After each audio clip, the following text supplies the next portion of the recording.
लाल जी के बेटे राघव की शादी की बात जगह जगह चल रही थी, लेकिन किशोरी लाल जी को कोई लड़की पसंद ही नहीं आती थी। और उसकी एक ही वजह थी, किशोरी लाल जी का लालची होना। उनको लड़की वालों से मोटा दहेज चाहिए था। एक दिन वो एक बहुत पैसे वाले के घर अपने बेटे का रिश्ता लेकर पहुंचे। उस आदमी का नाम था ओम प्रकाश। देखिए किशोरी लाल जी, मेरी एक ही बेटी है और मेरी सारी संपत्ति जायदाद सब कुछ मेरी बेटी नैना का ही। पापा, नाम से लगता है बहुत खूबसूरत होगी। कितना अच्छा नाम है ना, नैना।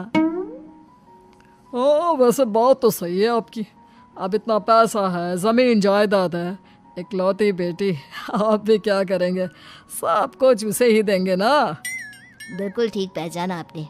बस बेटी की शादी और सारी जायदाद उसके नाम। पापा, बिना देखे हाँ कर दीजिए ना। इतना अच्छा रिश्ता फिर कहाँ मिलेगा? माला माल हो जाएंगे हम। मैं अपनी बेटी को बुलाता हूँ। अरे नहीं नहीं नहीं नहीं, आपकी बेटी का नाम नैना है, सुनकर ही लगता है बहुत सुंदर होगी।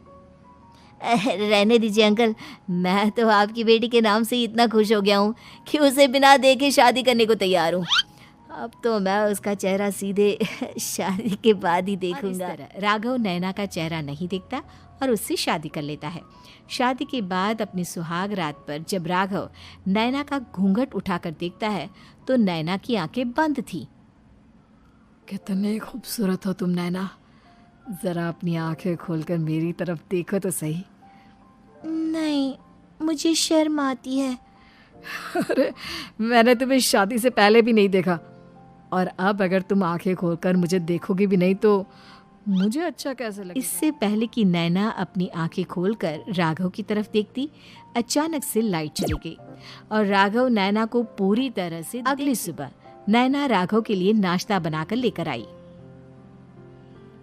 अरे ये क्या, आधा पराठा सेका हुआ है और आधा बिल्कुल कच्चा। ये तुमने क्या किया नैना? बहू, तुमने क्या आधा पराठा तवे से नीचे लटका कर रखा था, जो आधा सेका है और आधा कच्चा? मुझे जितना दिखेगा उतना ही तो सीखूंगी ना पापा जी। जहाँ जहाँ मुझे नजर आ रहा था वहाँ मैंने सीख लिया, जहाँ जहाँ नहीं दिखा वहाँ कच्चा रह गया होगा। इसका क्या मतलब है?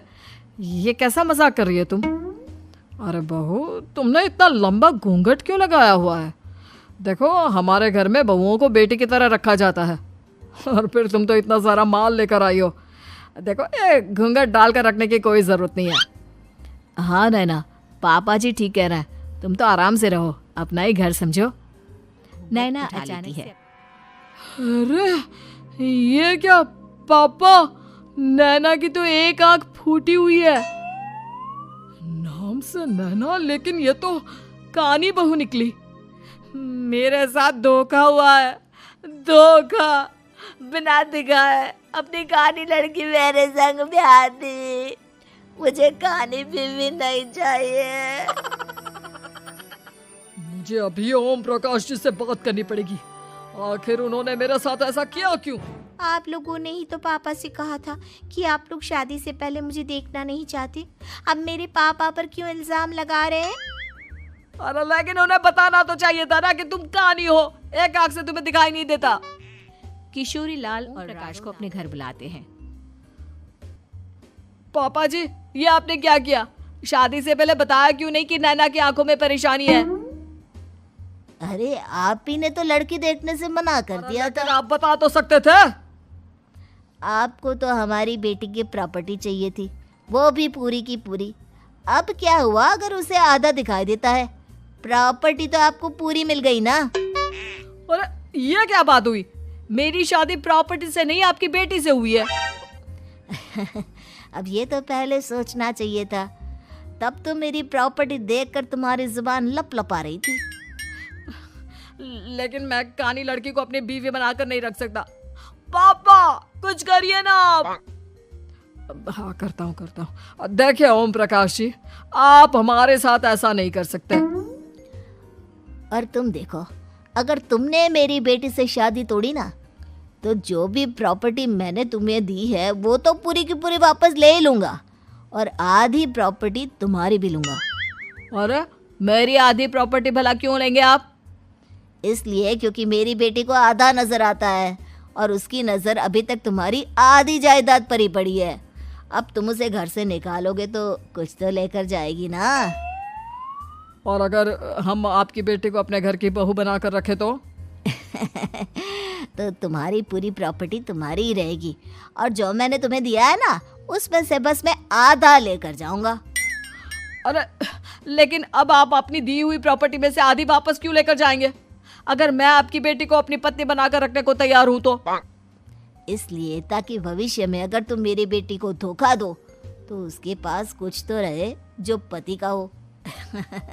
वैसे मेरे पास तो बहुत कुछ है, लेकिन अपने पति की कोई निशानी तो उसके पास होनी चाहिए ना।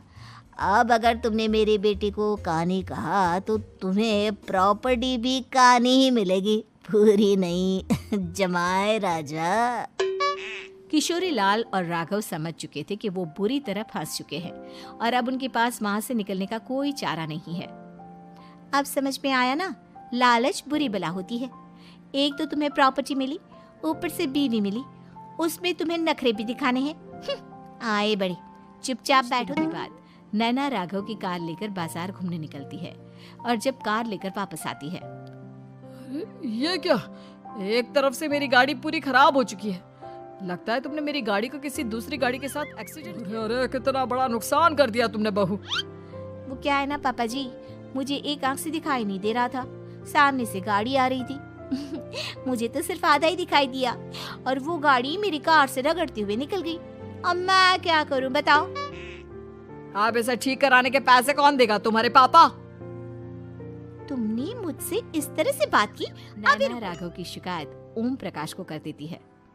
देखो राघव, अब जो मेरी आधी प्रॉपर्टी तुम्हारे पास थी ना उसमें से आधी और मैं लेकर जाऊंगा, क्योंकि तुमने मेरी बेटी को डांटा। अरे नहीं नहीं पापा जी, गलती हो गई, माफ कर दो। गलती की तो कोई गुंजाइश ही नहीं।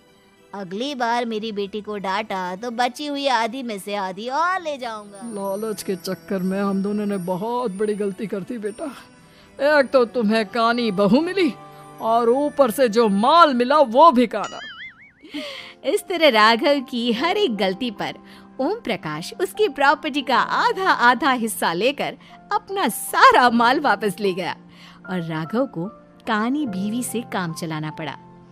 भाई लालच वाकई में बुरी